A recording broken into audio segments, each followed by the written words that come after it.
invitación, la verdad es que es un auténtico placer y es un placer escuchar a Antonio Otero hablar de esas cosas que nos preocupan a todos, que son pues que se ha creado en Europa una red de referencia de oftalmología y que España pues no está presente y que estamos intentando competir para poder tener presencia dentro de esas redes que van a garantizar de alguna manera que fluya el conocimiento, y el conocimiento significa nuevos tratamientos pues para todos los pacientes afectados de las denominadas enfermedades raras, ¿no?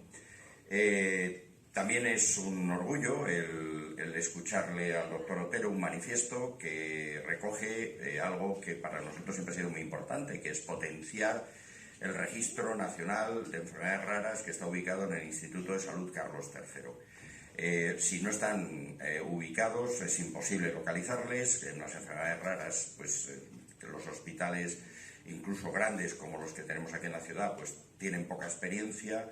Y entonces es muy difícil que haya, digamos, un volumen suficiente de pacientes o de experiencia como para poder atraer inversiones, nuevos tratamientos y un montón de cosas, ¿no?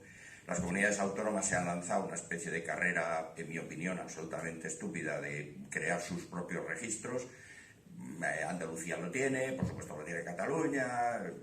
Es que no tiene sentido. En La Rioja son 350.000 personas y por mucho que se quieran organizar, pues digo yo que lo que habrá que hacer es un registro nacional, ¿no? Y hace muy pocos días en el Boletín Oficial del Estado ha salido de alguna manera recogido que el Carlos III, junto con el Observatorio Nacional de Enfermedades Raras, pues han firmado un acuerdo para poder potenciar el registro nacional, ¿no? Como ha dicho Alfredo, soy muchas cosas. Generalmente cuando me preguntan yo suelo decir que soy fontanero porque me dedico normalmente a arreglar tuberías y algunos otros desperfectos, pero es verdad que soy varias cosas, entre ellas coordinador general de la red de oftalmología, que son 24 centros, los más importantes sin ninguna duda de España en investigación y en clínica, pues el Clínic de Barcelona, Valdebrón, el AFE de Valencia, Miguel Servet, el Clínico San Carlos, Ramón y Cajal, y todos ellos estamos protegidos o de alguna manera trabajamos bajo, digamos, la coordinación del Instituto de Salud Carlos III. Yo voy a hablar de una cosa y es neuroprotección, ¿no? ¿Por qué? Bueno, pues porque creo que es una opción y creo que es una opción que puede interesar a todo el mundo, ¿no? Hay un esquema, si tuviera bueno, pues de la retina. La retina son un montón de neuronas y esas neuronas, pues de alguna manera lo que hacen es coger la luz y transformarla en una energía eléctrica que va a irse hasta el sistema nervioso central, ¿no? Pero la retina es una estructura bastante compleja y entonces dentro de la complejidad de la retina, pues hay algo que es muy importante y es que las neuronas y las células se ayudan unas a las otras y que las células producen una serie de factores y esos factores hacen que el resto de las células estén más sanas o se mantengan o cumplan sus funciones. Y eso lo sabemos hace ya muchísimo tiempo, ¿no? Algunas de ellas son mucho más importantes que otras. Pues hay una célula muy interesante que se llama célula de Miller y esta célula lo que está haciendo es continuamente lanzando al medio una serie de elementos que sirven para que los conos, los bastones, las células bipolares, el resto estén sanas. Pues esto básicamente es la neuroprotección. Es decir, las neuronas se ayudan las unas a las otras para poder seguir estando sanas. En un momento determinado, un paciente tiene una enfermedad, en este caso concreto una retinitis pigmentosa.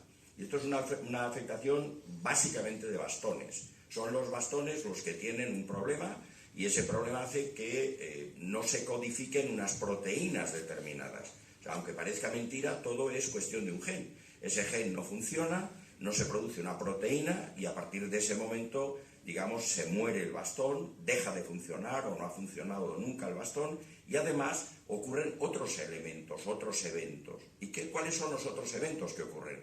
Porque el resto de las células se desequilibran, porque como se están muriendo sus compañeros, ellos empiezan a tener problemas.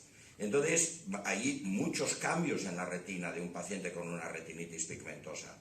Y esta afectación que primariamente afecta a los bastones termina afectando en algunos pacientes a toda la retina, porque también los bastones han lanzado al medio una serie de moléculas, una serie de elementos que sirven para que los conos, que son los que nos permiten la visión central, puedan seguir funcionando. Cuando los bastones ya no funcionan, tampoco son capaces de liberar esas sustancias y a partir de ese momento los conos también se mueren. Y eso es lo que ocurre. Hay una pérdida continua de las células y al final se desestructura por completo toda la retina. ¿Y cuál es la solución a todos estos problemas? Bueno, hay muchas aproximaciones y ninguna de ellas es única y además pues depende un poco del estadio de la enfermedad. Desde un punto de vista teórico, por supuesto, pues lo lógico y lo normal sería la terapia génica, ¿no? Es decir, si nosotros lo que tenemos es un gen que está alterado, pues hoy en día tenemos transportadores, generalmente son virus, que son capaces de transportar, digamos, genes defectivos y entran dentro de las células y las reparan, ¿vale? Esto hasta ahora pues parecía un poco de ciencia ficción. Sin embargo, hay un problema serio. ¿Y cuál es el problema serio? Hombre, es que la retinitis pigmentosa, que es un poco el paradigma de las enfermedades o de las distrofias hereditarias de la retina, no es una enfermedad. No es verdad. No. Hay como mínimo 57 genes. Y dentro de los 57 genes, 3.000 mutaciones. Entonces, claro, ¿qué hacemos? Un tipo de terapia génica para cada una de las mutaciones de los 57 genes y de las 3.000 mutaciones. Hombre, esto es complicado, ¿no? Por lo menos, ¿se puede hacer? Pues en teoría sí, pero realmente es complejo. Lo que pasa es, cuando ya el paciente, pues naturalmente ha pasado al otro estadio, que es que ya no le queda función retiniana, pues quedan siempre los llamados ojos biónicos, que yo creo que esto es un poco, han vendido un poco la moto. Yo creo que ya todos ustedes que se informan y que se informan muy bien, porque me consta, pues saben que esto, hombre, producir luz estimula algunos fotorreceptores, el paciente ve sombras, una luz, puede ver una línea, pero bueno, esto ver, lo que se llama ver, pues ya saben ustedes que no lo es, aparte del coste extraordinario que tienen todos este tipo de sistemas biónicos. Y otro tema añadido que también es importante, y es que no se tiene todavía seguimiento suficiente, es decir, no se sabe exactamente, pasados unos años, qué es lo que va a pasar con todos estos pacientes.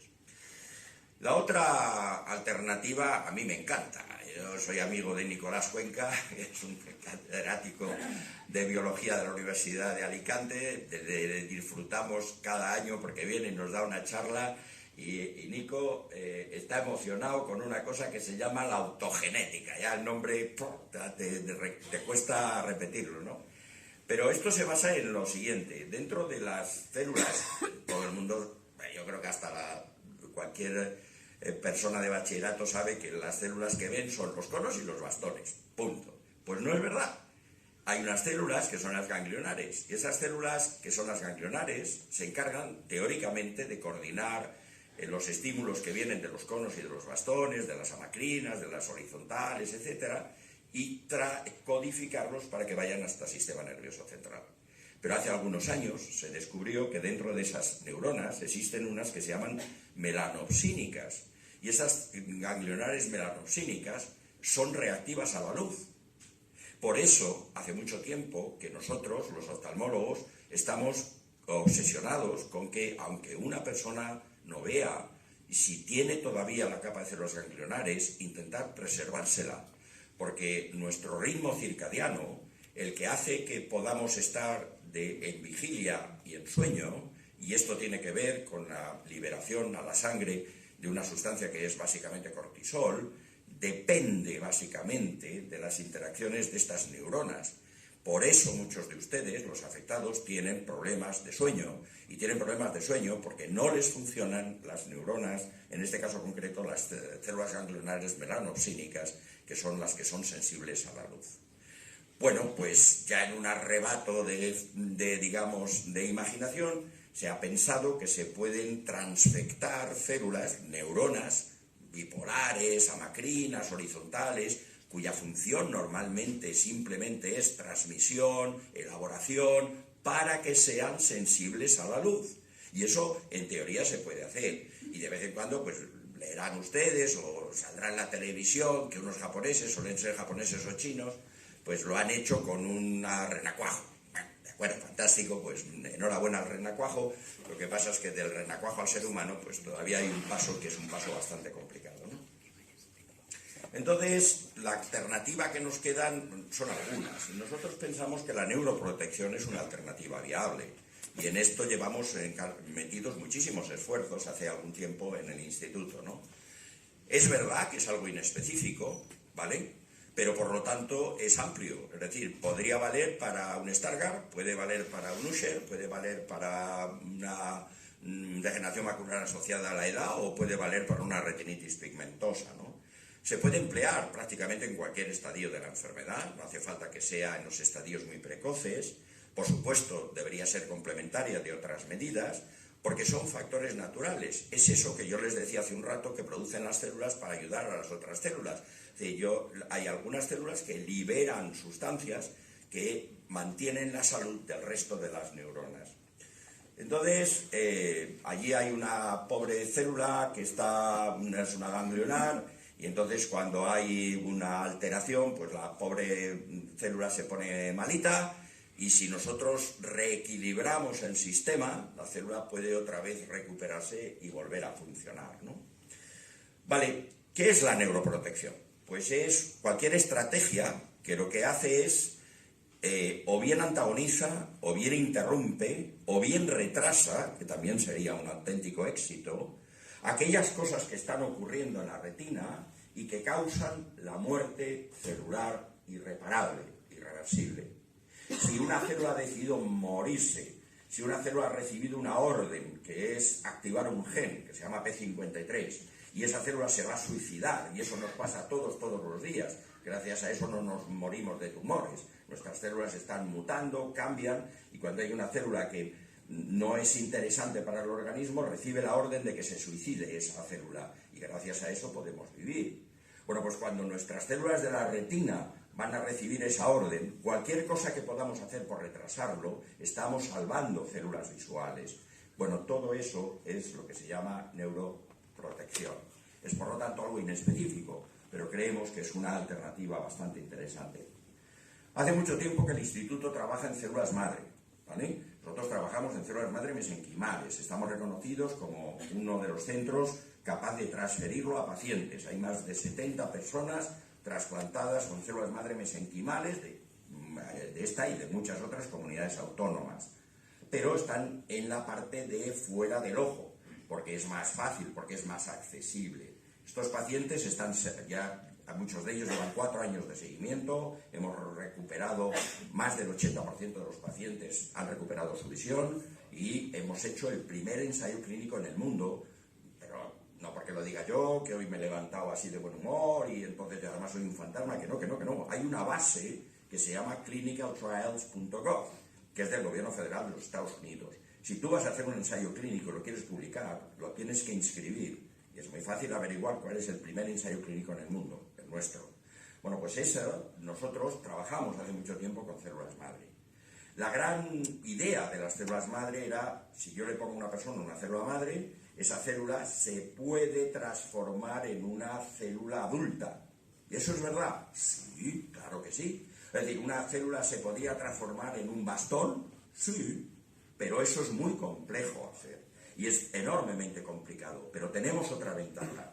Las células madres son una extraordinaria factoría de factores, valga la redundancia, de mantener la salud del resto de las neuronas. O sea, son una maquinaria perfecta que están produciendo permanentemente factores de crecimiento que son capaces de mantener la salud del resto de las células que tienen a su alrededor. Y esa es la aproximación que nosotros estamos haciendo en el instituto. Es decir, usamos las células madre para que liberen factores. Las células madre se mantienen durante bastante tiempo en el interior del ojo y ayuden con esos factores a mantener vivos al resto de las neuronas, que son las que necesitamos. Hemos trabajado durante muchos años, seguimos trabajando. Trabajamos en retina, sobre todo en una célula que nos encanta, que es la célula del epitelio pigmentario de la retina, y hemos hecho un montón de experimentos que no les voy a contar para no aburrirles, los vamos a pasar, pero créanselo que somos capaces de conseguir que las neuronas se mantengan y se mantengan más tiempo de lo normal, ¿no?